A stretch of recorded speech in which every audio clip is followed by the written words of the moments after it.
Hello everybody. Today in this video I'm going to be talking about one interesting thing in plotting in Matlab, which is the subplots. So to understand subplots, sometimes you might have more than one plot and you want to put them, let's say, side by side or in vertical arrangement. And if you do it manually, let's say in Excel or something like this, you won't be able to do this, because in Excel you print or make one plot, and then if you have another plot you have to manually arrange them so they have the same width or the same height and to be perfectly aligned, and it doesn't give the professional shape at the end after doing all these things. In Matlab you can do all these arrangements by just doing some coding, and then it will be perfect actually, and this is what we're gonna see today.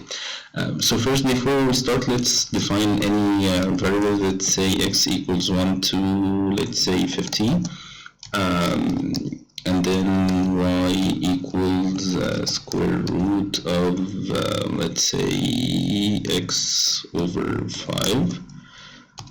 I'm just doing anything. So in this video I would need some more variables that we usually do, so I will create any random variables, and let's say z equals sine x, and then L will be x multiplied by y multiplied by z, but we have to do the elemental multiplication. So I have here some random numbers, and we need to do the plotting. Let's say this is our area, so I have to have one plot here, one plot here, one plot here, and one plot here, for instance, just anything. Or let's make it easier first. We will have two plots side by side. So to do this you have to understand how Matlab do the subplots, but to understand this, Matlab will treat the subplots as he treats the matrices. So let's say you have two subplots like this, one here and one there. So the one so he defines the subplots as a matrix that has two columns and one row. So you have to first say that you wanna start in the subplot, and then you have to define what is the size of the area that you have, how many subplots you will have, and what arrangement they will be. So I would say 2 by 1, 1 by 2. So I have one row and two columns, and I will be working now on the first subplot. Okay, so once you do this, Matlab will do exactly what you want. So now what we have here is that he tells you that I have two slots.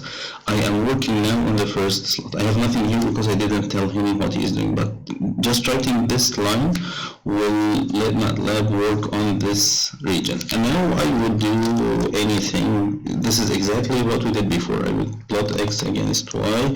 I would make it red, solid, or dashed, and I will make it square. I will make line width to be 1. I'm just doing this so that we get more familiar with the plot. So this is the first thing that we will see. You can put x label as x and y label as y, and you can make a title which is x versus y, or y versus x, I don't know, and you can make grid lines. Everything we did before is applicable here, so as long as you are doing your plots under subplot 1 to 1, you'll be able to do anything here. And now I want to move to the second plot.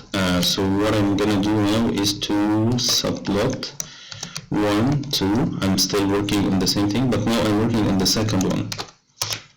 And here it appears now. So I told Matlab that I'm working on this area now, and I will do the same thing. I can make maybe anything. You can do semilog x between x and L, for instance, I don't know, or make it semi-log y, and make it blue, dotted line and circle. There is one more. Anyway, so it's weird. So I'm just doing anything, so it works, and you can add grid lines. Anything will work, and you can add X labels, Y labels, and anything like that.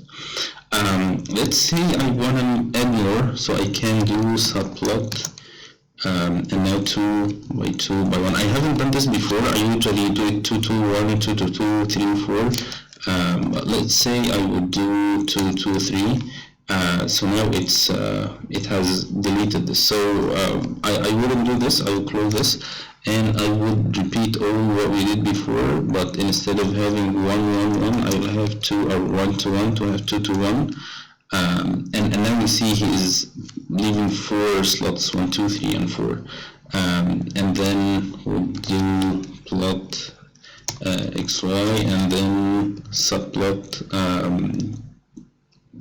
which is 2 2 2. So and now when we do this, you see he is plotting this, then going this way, and this way, and then it was semi-log y, and there were some issues with the plot because I'm doing random numbers, and then I can go for subplot 2 2 3, and here we work on this area now.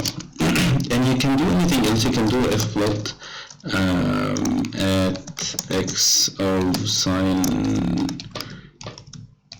x multiplied by cosine x, anything. Something is wrong with the function. I would make it, just for simplicity, I would make it sin x. So he did the sinusoidal curve. So even the fplot worked. We did the semi-log, we did the sinusoidal, the function plot, we did the normal plot. You can plot subplot 2 2 4. So now we are working here, and now I can do plot y, x against z, and then x against L, for instance, and he does both. So I can do anything in each one separately as we did before. You just do the subplotting. So you see now they are perfectly arranged. You can see they are aligned well here, vertically, horizontally, and you can export this as a JPEG file that you can use in the future for doing anything, or putting in a paper or a report or anything like that.